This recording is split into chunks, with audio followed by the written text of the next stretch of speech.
Lord be with you. A reading from the Holy Gospel according to John.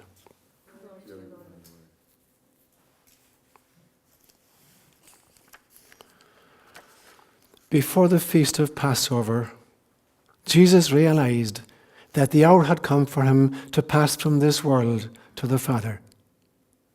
He had loved his own in the world and would show his love for them even to the end. The devil had already induced Judas, son of Simon Iscariot, to hand Jesus over. And so, during the supper, Jesus, fully aware that he had come from God and was going to God, the Father who had handed everything over to him, rose from the meal and took off his cloak. He picked up a towel and tied it round himself. Then he poured water into a basin and began to wash his disciples' feet and to dry them with the towel he had around him. Thus he came to Simon Peter, who said to him, "Lord, are you going to wash my feet?" Jesus answered, "You may not realize now what I am doing, but later you will understand." Peter replied, "You shall never wash my feet." "If I do not wash you," Jesus answered, "you will have no share in my heritage." "Lord," Simon Peter said to him, "then not only my feet, but my hands and my head as well." Jesus told him, "The person who has bathed has no need to wash except for his feet. He is entirely cleansed, just as you are, though not all." The reason he said, "Not all are washed clean," was that he knew his betrayer. After he had washed their feet, he put his cloak back on and reclined at table once more. He said to them, "Do you understand what I just did for you? You address me as teacher and Lord, and fittingly enough, for that is what I am. But if I washed your feet, I who am teacher and Lord, then you must wash each other's feet. What I just did was to give you an example. As I have done, so also must you do." A gospel inspired by God.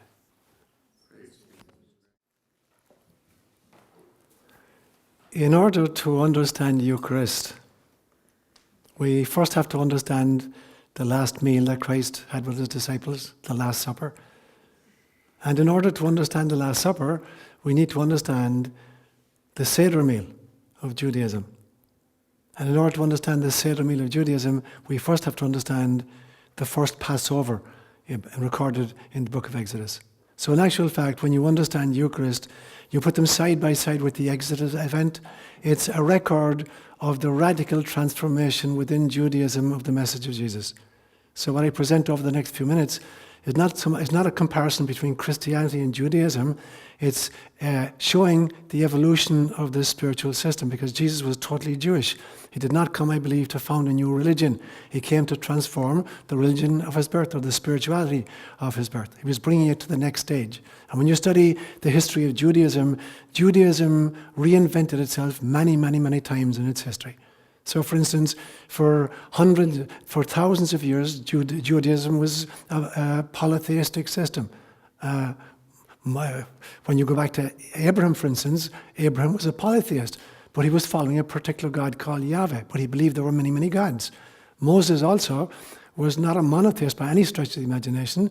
He was encouraging what was called monolatry.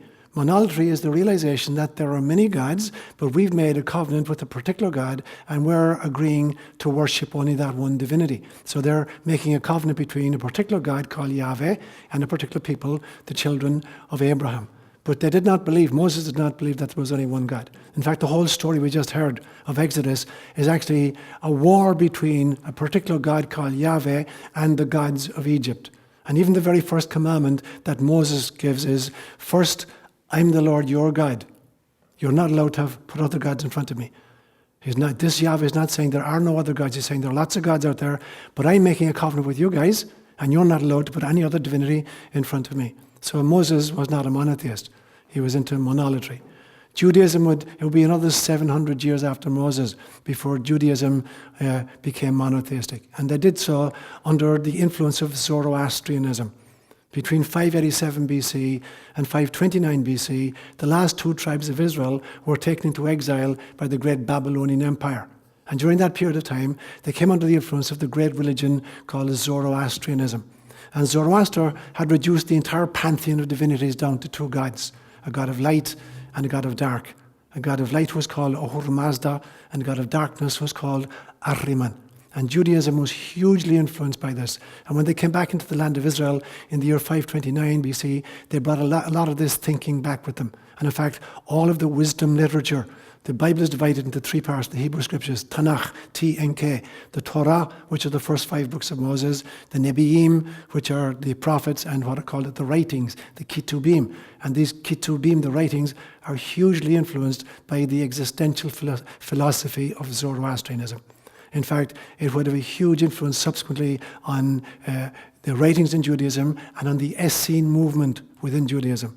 And then finally, in John's Gospel as well. There's a huge emphasis in John's Gospel between light and dark. So it comes right into it. So, and after the fall of Jerusalem in 70 AD, Judaism would reinvent itself again. Rabbinical Judaism when the temple had been destroyed. So what I say now is not a comparison between the good guys and the bad guys, not between Judaism that got it wrong and Christianity that got it right, but between the evolution of the spirituality of this extraordinary nation, culminating in the transformation that was being proposed by their greatest prophet, in my opinion, Jesus of Nazareth. And so when I look at the two events captured in the book of Exodus tonight, and John's Gospel tonight, they're extraordinary parallels, but they're 1,250 years apart. And during that period of time, Judaism has been developing, and certainly under the thinking and the teaching of Jesus Christ, it would make a huge movement forward. And so we start off tonight's story with this God threatening to wipe out the divinities of Egypt. And he's going to spare this particular people called the sons of Jacob, who had been in exile, had been slaves in Egypt for 430 years. And he's going to set them free. But it's going to be a bloody affair in which everything is going to be marked by blood. The people are to slaughter a lamb, it can be a goat or a sheep, without blemish, one for each household, and sprinkle the blood on the lintel and the posts of the door.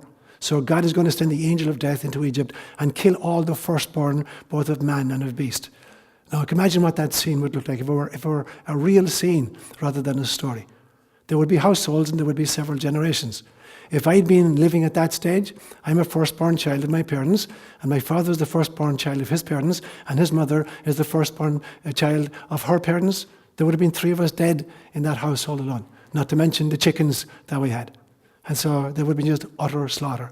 So you go from that to Christ, who teaches, love your enemies. So it's a totally different understanding of the relationship between God and us. But it's coming within the Jewish tradition, and it's a Jewish prophet who's advocating that change.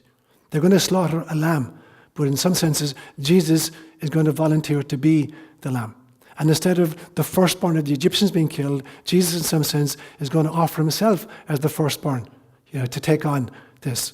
Not so much that his death is particularly salvific, as I tried to say on Sunday, but rather that the example of a life lived totally in commitment to love would inevitably have gotten him into trouble, given the times he lived in and the fact that he lived in Roman-occupied Palestine at the time. It was almost inevitable that he was going to wind up being crucified. The Romans crucified people at an extraordinary rate. At one stage, when they conquered Carthage, they crucified a 200-mile kilometer road called the Appian Way. They crucified rebels along that road after the end of that battle. So this was something they did, and the Jewish leaders thinking this could happen to us. But Jesus is volunteering to be the firstborn. He's volunteering to be the lamb. And whereas Moses is a leader, leading people into military forays against their enemies and slaughtering them by the thousand, Jesus is a leader who will wash his disciples' feet. It's the antithesis of the military model.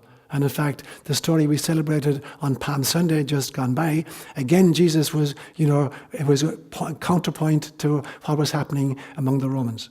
On the feast of Passover every year in Jerusalem, the population swelled from 40,000 people, who was the typical population, to about 1.5 million people, because all Jewish males of 12 years and over had to come to Jerusalem for 2 great feasts every year. So there would be a huge big tent city around Jerusalem during this period of time.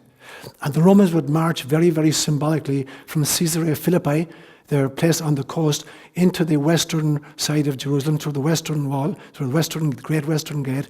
And the procurator, Pilate in this instance, would be riding on his magnificent war charger with all kinds of breastplates and armour on him, and a sword in his hand, threatening the population. And they would take occupancy of the Fortress Antonia, which was a Roman fort that actually looked down into the temple yard to watch what was happening and make sure that the natives didn't get, upset. And here's Jesus coming in through the eastern gate on a donkey with palm fronds in his hand instead of a sword. So again, you see this juxtapositioning of the military model and the peace model. And that's what's being celebrated in Eucharist tonight, it seems to me. The final sacrament, we think this is the first Eucharist is ever celebrated, we think is tonight, and we think that the invention of priesthood is tonight, Holy Thursday. But the most important sacrament perhaps that Jesus invented on Holy Thursday was the sacrament of the washing of the feet, the sacrament of service. That is what love is really about. It's not about domination, it's not about control, it's not about dogma, it's about service. And it seems to me that this transformation of Judaism, was very, very fractious, that in the 40 years between the death of Jesus and the fall of Jerusalem, the vast bulk of the early Christian community were Jews who continued to worship in the temple and continue to use their Seder, their prayer book. Just like if you were a Catholic in this country, maybe in the 1960s, and the charismatic renewal had been invented, and you were interested in the charismatic renewal, and you went to meetings, and you prayed in tongues or whatever, you still went to Mass on Sunday. And that's what the vast bulk of the early followers of Jesus and the Jesus movement were all Jews who went to temple on Shabbat, and followed the Seder. And then they had their private Eucharist in their own homes, like the charismatic renewal people would have had prayer meetings in their homes. But then something really devastating happened in the year 66. For the umpteenth time, there was a Jewish rebellion against foreign occupation. I've said to you a few times before that between 167 BC, which was, the Maccabean revolt against the Greek colonialists, down to 132 AD, which was the final revolt in Judaism. It was called the Bar Kokhba revolt against the Romans, which was put down very, very, very bloodily. In that 300-year period, from 167 BC to 132 AD, there were 32 armed rebellions against foreign occupation in the land of Israel, and 31 of the 32 started in Galilee, where Jesus was from. And so 66 AD, you had another one of these. And in actual fact, the freedom fighters within Judaism, they held out for 4 years against the Romans. And finally, in 70 AD, the Romans finally conquered Jerusalem, flattened the city, and destroyed the temple. And it was the death knell to that period of Judaism. Now, for the first time in over 1,000 years since the first temple was built, the first temple was built about 970 BC. So for the first time in 1,000 years, there is no temple, there's no animal sacrifice, and it's the end of priesthood. There is no more priesthood in Judaism. Now, thereafter, they will reinvent themselves. It will become synagogue-based and home-based liturgies presided over by the mother of the family. So there'll be home liturgies. Now, at this stage, I believe that this dying mother, this version of Judaism in 70 AD, as she lay dying, actually gave birth to twins. But unfortunately, these twins have been at each other's throat since then, in much the same way that the sons of Adam and Eve, Cain and Abel, were at variance with each other, and one kills the other. Or Esau and Jacob are at variance with each other constantly. So very, very often the worst wars are civil wars, the wars between brothers. And so here's the war between these two brothers from a dying mother who birthed the twins. And it was interesting that normative Judaism reinvented itself for house liturgies and synagogue worship. There was no more priesthood.